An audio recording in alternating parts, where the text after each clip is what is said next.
दफा उंगली के इशारे से अबू लहब ने कहा था नबी पाक को आपका हाथ टूट जाए, अल्लाह ने फरमाया तब्बत यदा अबी लहबिन व तब, तू कहता है मेरे नबी का हाथ टूट जाए, तेरे दोनों टूट जाएंगे।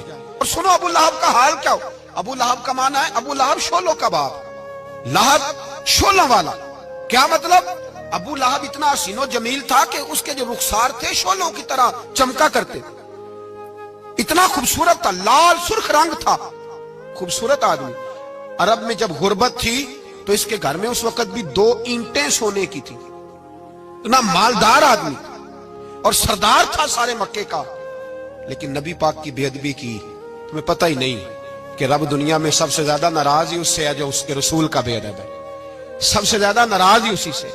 अबू लहब ना गया बदर के मौके पर, डर गया, कहने लगा मैंने नहीं जाना, मक्के में रह गया, ना गया जिहाद के लिए, मुसलमानों के खिलाफ ना निकला।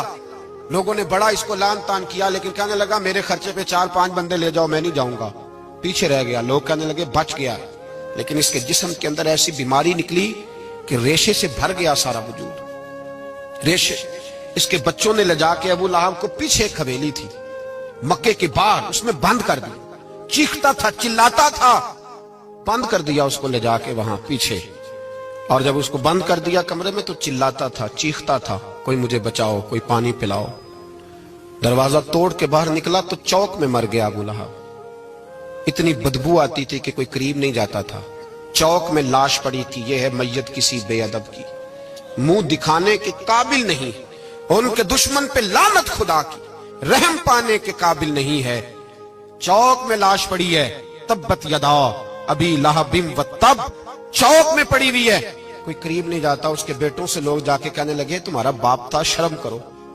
एक मुलाजिम को पैसे दिए उसके बेटे ने, कहा गड़ा खोदो और मेरे बाप को रस्सी के साथ पकड़ के उसमें फेंक दो।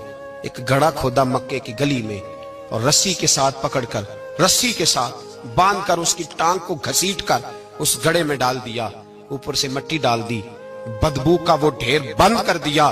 अबू लहब मक्के का सरदार था, पर जाने कहां मरदूद दफन है। लेकिन मियानी साहब के कब्रिस्तान में जाओ, मियानी साहब के कब्रिस्तान में वो इल्मुद्दीन जिसे अपना नाम भी नहीं लिखना आता था, हजारों लोग रोजाना उसकी कब्र पे खड़े होते हैं और रसूलुल्लाह की नाते सुनाते हैं।